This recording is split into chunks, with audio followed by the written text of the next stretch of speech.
For many traders, this is the ultimate question. Can trading really become a main source of income? Not side income, not extra cash, but something you rely on. The honest answer is not simple, because trading does not fail people, expectations do. Welcome to the Phantom Trader world, where clarity comes before execution. Most beginners imagine trading income the same way they imagine a salary: fixed, predictable, monthly. But markets do not operate on schedules. Trading income is variable by nature. Some months are strong, some are flat, some are negative. And this variability is the first thing most people underestimate. Trading can become a main income source, but only under specific conditions. The first condition is capital. Small accounts cannot reliably support regular living expenses, not because profit is impossible, but because pressure becomes unbearable. When rent, bills, or obligations depend on trades, decision-making changes, risk increases, patience disappears, and mistakes multiply. This is why most professional traders reach income stability after capital growth, not before. The second condition is consistency. A few good months do not qualify trading as income. Consistency across different market conditions does. Bull markets, bear markets, low volatility, high volatility. If your profitability only exists in one environment, it is fragile. Professional traders wait until results survive change. Another overlooked factor is income structure. Trading income is not linear. You may make most of your yearly profit in a small number of weeks. The rest of the time is preparation, protection, and waiting. People who rely on trading too early expect constant output. Markets don't provide that. This is why many traders who go full-time too early end up forcing trades. They are not trading opportunity, they are trading necessity, and necessity is dangerous. Another key difference between trading as income and trading as a skill is withdrawal behavior. Beginners withdraw too early. They reset account growth repeatedly. Professionals prioritize equity stability first. They withdraw strategically, not emotionally. Income trading works best when withdrawals do not interrupt compounding. This requires patience and planning. Trading as a main income source also demands a psych buffer. You must be able to experience losing periods without panic. If a drawdown affects your lifestyle immediately,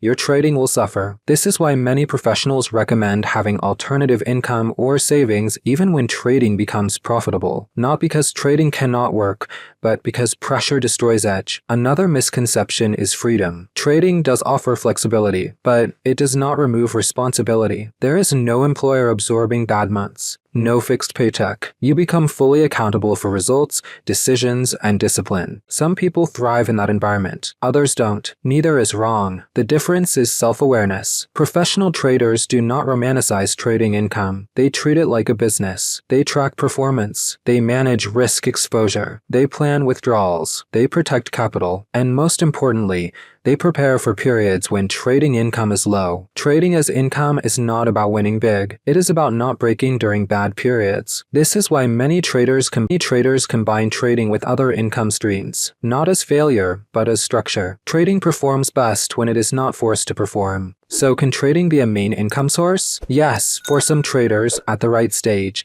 with sufficient capital, proven consistency, and emotional resilience. But for most people, it becomes income after mastery, not before. Trading is not a shortcut to financial security. It is a long-term skill, and when treated that way, it can eventually support a lifestyle. But when rushed, it becomes pressure, and pressure turns trading into something it was never meant to be. If you reach this point, you already understand something most people never do. Trading is not about shortcuts. It is not about excitement, and it is not about quick replacement of income. It is about structure. From here, the path splits. Some people stop at understanding. They know what trading really is, but they never build the skill. Others choose to continue, not because trading is easy, but because they are willing to learn it properly. The next step is not motivation. It is education. That is why this channel is organized into clear playlists. Each one focuses on a different layer of trading, from understanding the market, to managing risk, to building execution skills over time.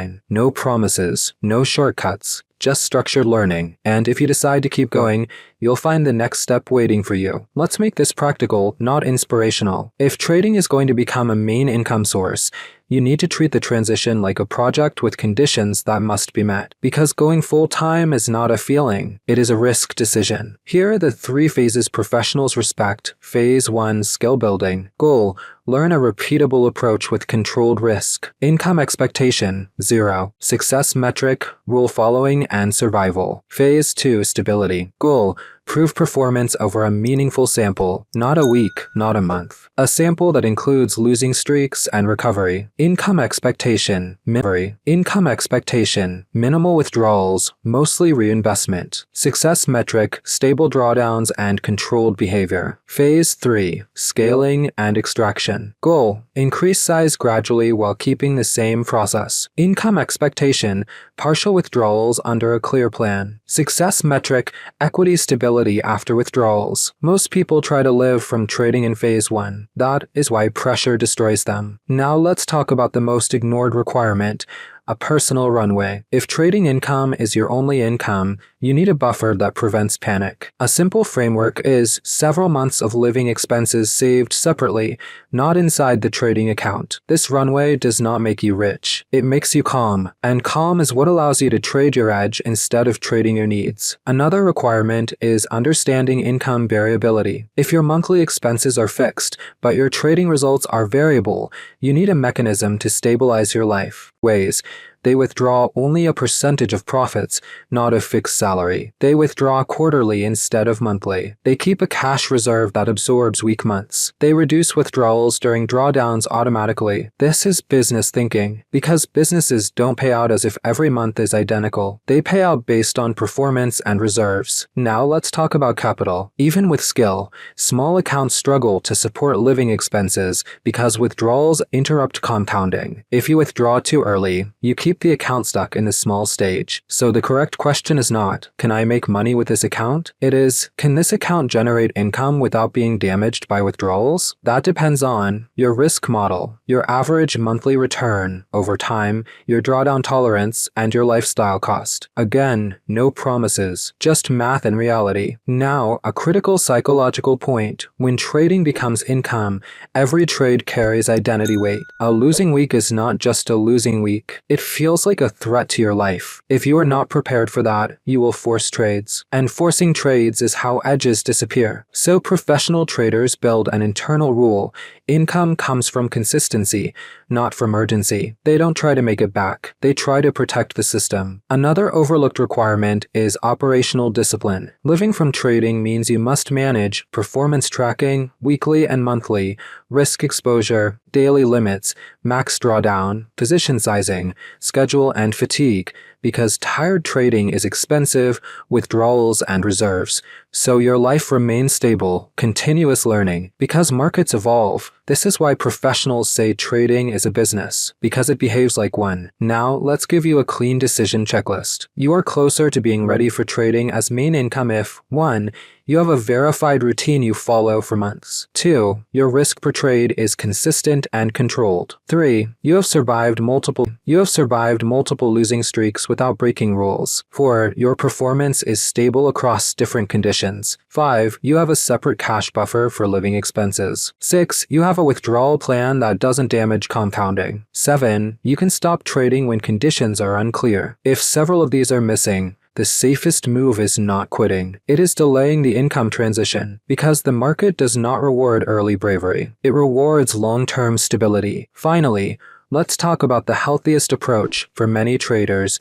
The best path is hybrid, trading plus another income stream, not because trading doesn't work, but because removing pressure improves performance. Hybrid income is not weakness. It is professional risk management. It buys you time, it protects your psychology, and it allows trading to grow without being forced. So yes, trading can become a main income source, but the path is not romantic. It is structured, skill to stability to scale. And the moment you treat it that way, asking for certainty, and you start building readiness. The real success is not making trading your income. The real success is building a system that can carry responsibility without collapsing under pressure. When you reach that level, income becomes a consequence, not a demand.